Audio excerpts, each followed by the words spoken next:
Let me tell you something engineers never get in the real world. That's partial credit. You know, bridges don't almost stand. Circuits don't almost work. When things fail in the real world, they fail. And sometimes people get hurt and sometimes they get killed. In the Gulf War, a Patriot missile system had a miscalculation that made it miss the incoming Scud missile by fractions of a second. People died because of that miss. So what we want to look at is how do we apply this engineering principle of no partial credit, of how we might train engineers, to our homeschooling lessons. How does mom take advantage of this? And why is this even better in the homeschool world? So it's easier for mom to grade. Let me show you what all this looks like. So first and foremost, schools love partial credit. And there's something about the system that's out there now, and that's how I was trained, and that's how a lot of us came along, is we got partial credit. And on a test, we might actually have partial credit, and we might actually argue with the teacher or the faculty member that the partial credit wasn't given correctly. So it creates this system for fuzziness. But what I learned when I got in the School of Engineering was that you just count at zero.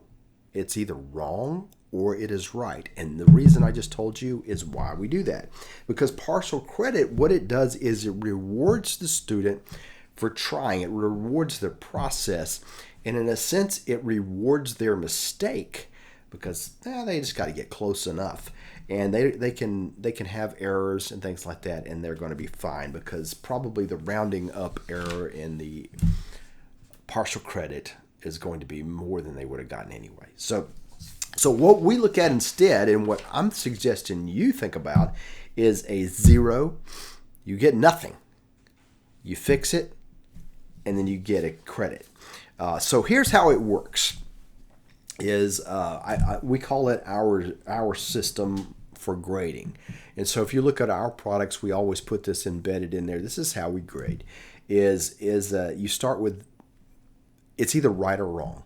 There's answer books. So if you have 20 questions, here's the answer. It's A or it's B or it's 20 or it's 21, whatever it is, it's either right or it's wrong. And so if it's not exactly what the answer book is, it's wrong. Now, here's the beauty of that. It's really good for grading. So if you look up a student guide grade sheet, and you look at how they put their things, put their assignments, they're going to get, they're doing algebra, they're doing geometry, whatever course they're doing, they're going to get a zero if it's wrong. Now, here's the part, though, that makes this work.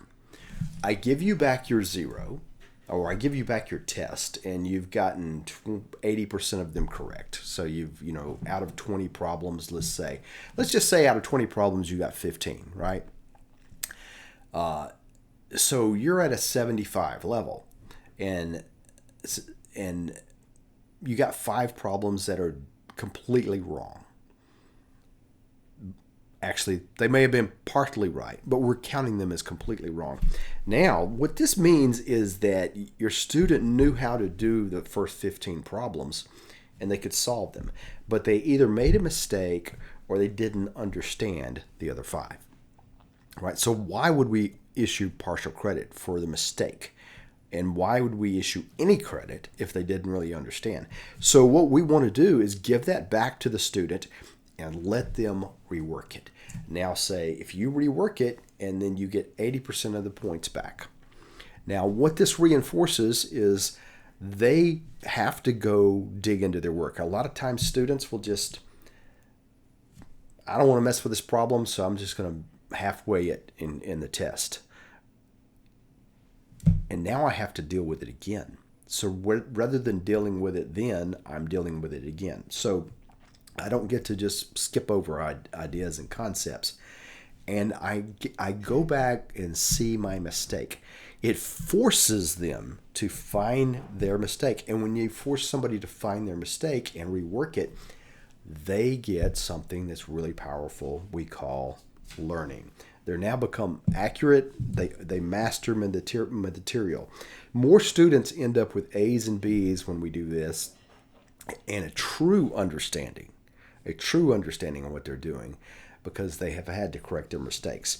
Now, from the homeschooling perspective, from moms, people who are not professional teachers in the worldly sense of what we consider professional teachers and faculty members, but people who have chosen to take this on, and they're burdened with multiple students and multiple courses and all the things that we're burdened with, is they have this great issue of it's easier to grade. But you may be asking, what about my transcript? What about the transcript?